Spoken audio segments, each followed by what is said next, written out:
Okay, so today we're going to talk about the ome.tif file format.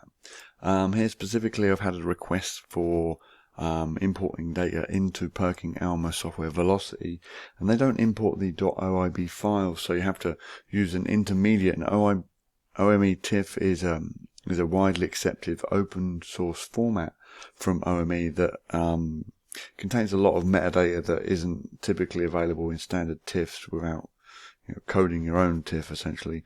And TIFFs can be a little bit confusing. You can get picture TIFFs and data TIFFs. So see my data versus picture YouTube if you're not completely sure of that part. And so the ome.tif format is a really good open source data format that is accepted by a lot of different softwares.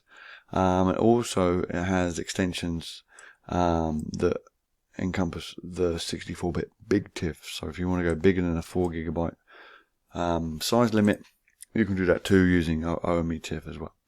And so we have a selection of OIB files. These are Olympus files that we're going to play with today. Let's just drag one in. If you go back to some of my other YouTubes about importing and displaying, we'll talk about these different options here.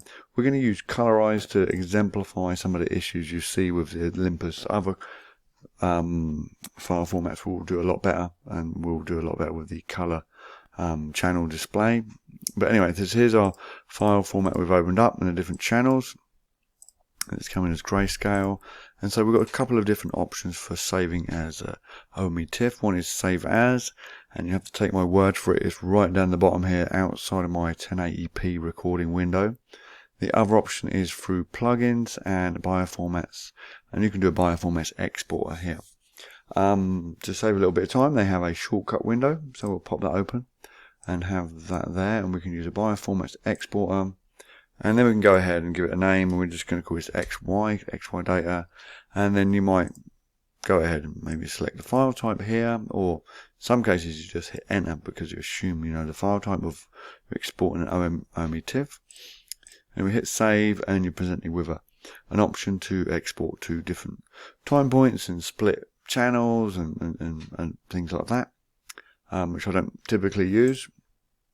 And then you have an error in this case, and so if you do get an error in a log like this, you'll see these Java errors, and typically the top part is going to be more informative. The lower you go down, the further away it is from what happened.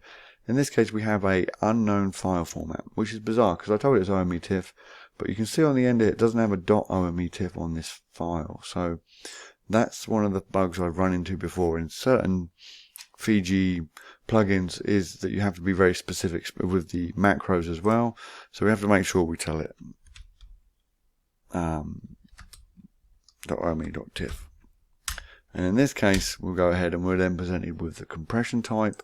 You can use some of these compression options and save maybe 20 or 30% in terms of disk size, but you'll lose a little bit in terms of input and output speeds using CPU to compress and uncompress these files on the way in and out. So we're going to save our file, and here we have an ome.tif. So that's the basics of exporting and saving as an ome.tif.